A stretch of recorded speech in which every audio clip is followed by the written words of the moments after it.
G'day viewers, I'm going to change the adapter on my air cannon. I'm going to use a JMAC fitting here instead of this valve, and replace this. I'll try and repair this ball valve because the seal under here leaks on the shaft, so I'm going to fix that so it doesn't leak. And that'll go on there, and for quick filling. This Schrader valve is more convenient, but it just takes too bloody long to fill. I'll definitely keep that though, it's a nice fitting I made there. That'll go on there. Still have that valve there so I can isolate it because this obviously doesn't shut off. So that'll go in there. I'll just charge it straight off the airline. Makes the tank even more universal then. There's an inline booster tank. I can even put another one of these fittings on the outside and boost a cheap small air compressor with it or something like that. Make this air cannon more universal and practical.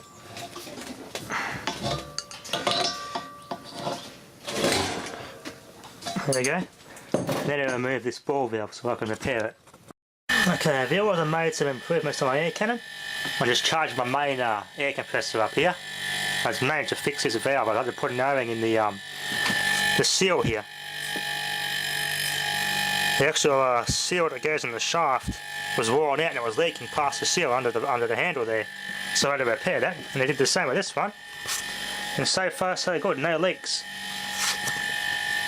So we'll hook the air compressor up, let's see how it performs when this fully charges. This should charge up a lot quicker. Also, this one's for the Australian stick.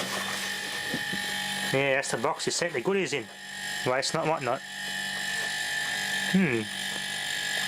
Might get some of this for my cats. Oh, I love that. Just look at the tape on them here. Made in Australia. I think sometimes the worst ones are those cat foods made in Thailand. And all the good stuff that we make goes to the bloody dog food. And we humans get the bloody crappy food from Asia. Anyway, let's see how this performs once I fully charge it. Okay, viewers, well this method works quite well to charge this tank up, nice and quick. But this ball valve leaks. Not through the stem this time, but past the actual ball itself. The nylon seal around the ball is buggered. And that's completely shut. I tried turning it the other way around several times to get it to try and seat, but that's the best I can get it to do. And ball valve shagged.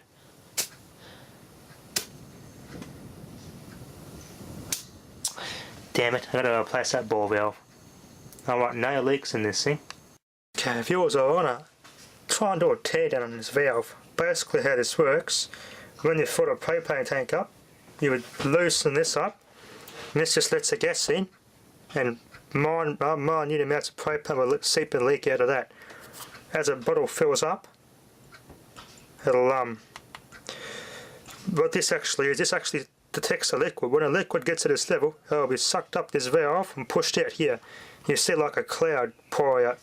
When that happens, you shut this off and stop filling. So that's your liquid level there on your tank. So your tank's never completely full of liquid. It's about that much of a vapour, and the rest is just all liquid. So that's your maximum fill point. Now I've messed this valve up big time trying to get it off the tank, so here's only a cheap nasty one. This particular one is kind of crude. Proper ones or better air gas quality ones will have a smaller opening and a lot more complicated than this one. I've already loosened this top bit off. Get me shifter here, we'll see what the inside's like.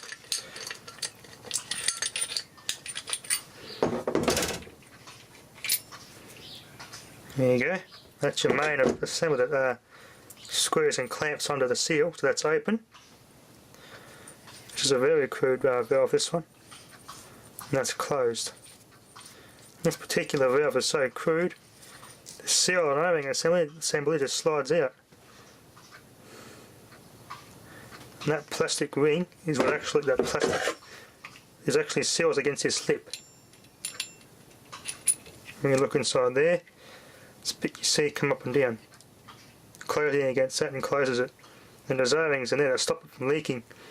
This is a very, very crude valve, this one. A lot of the old gas ones are the Maori old Japanese made ones are a lot more better quality than these more modern ones. Not 2009. Yeah. There's your safety there. It's 375 psi, 5 meters cubed per minute of gas leaks out. Interesting. 5 cubic meters a minute. 375 psi.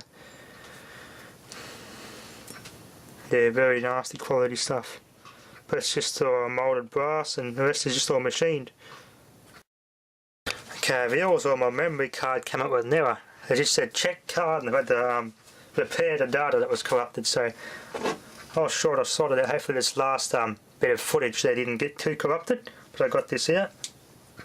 And that just screws all the way in and comes out of that. That won't come all the way out because I've actually dented it and stopped it from coming all the way out. And there's your safety in there. You got a spring in there with like a seat that it holds down, and that spring has enough tension to withstand up to 375 psi.